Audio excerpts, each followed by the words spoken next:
शास्त्री जी महाराज की कथा को भ्रमण श्रवण करने तमलुक विधायक श्री अजय टंडन पहुंचे, जहां उन्होंने भगवताचार्य श्री संजय शास्त्री जी का शॉल श्रीफल माला पहनाकर आशीर्वाद लिया। आगे कथा सुनाते हुए शास्त्री जी ने कहा कि उज्जैन अवंतिका में स्थित ऋषि संदीपनी के आश्रम में बचपन में भगवान श्री कृष्ण और बलराम पढ़ते थे।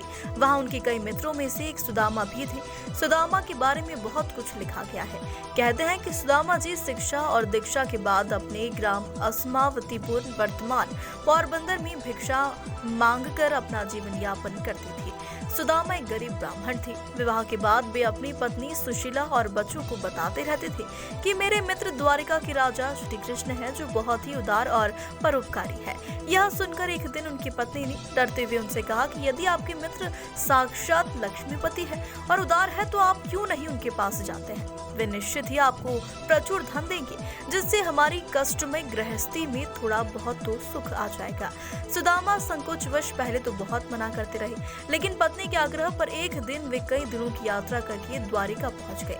द्वारिका में द्वारपाल ने उन्हें रोका। मात्र एक ही फटे हुए वस्त्र को लपेटकर गरीब ब्राह्मण जानकर द्वारपाल ने उसे प्रमाण कर यहाँ आने का अवश्य पूछा।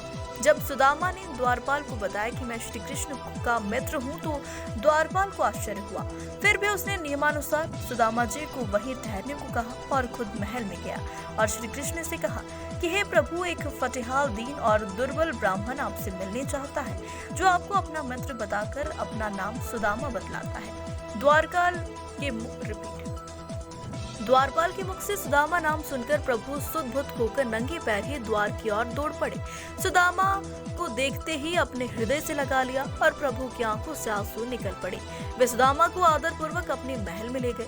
महल में ले जाकर उन्हें सुंदर सी आसन पर बैठाया और रुक्मणी संग उनके पैर धोए। कहते हैं कि प्रभु को उनके चरण धोने के जल की आवश्यकता ही नहीं पड़ी। उनकी दीनता और दुर्बलता देखकर उनकी आंखों से आंसू की धार बहने लगी।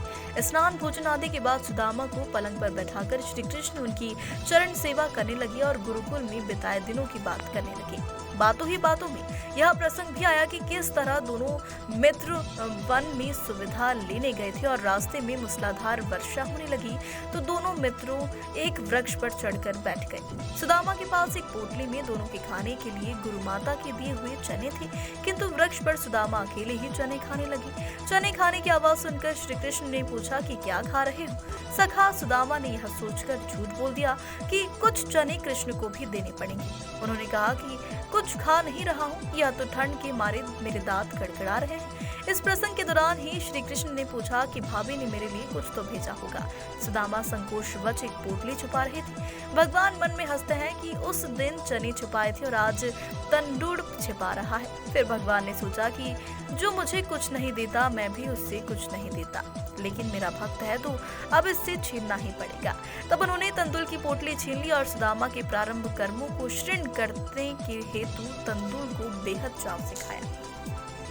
Chanakya news India live TV को आवश्यकता है उत्तर प्रदेश, राजस्थान, मध्य प्रदेश के सभी जिलों में जिला ब्यूरो हेड व रिपोर्टर की।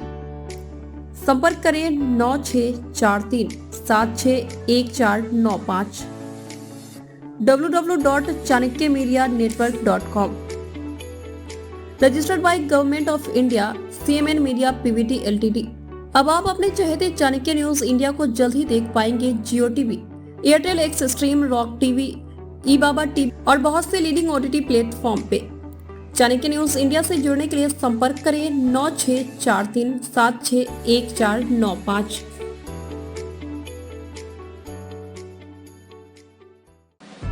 खबरें जो आपको सीधे जोड़ती हैं हमसे, जिनका आपकी जिंदगी पर होता है सीधा असर।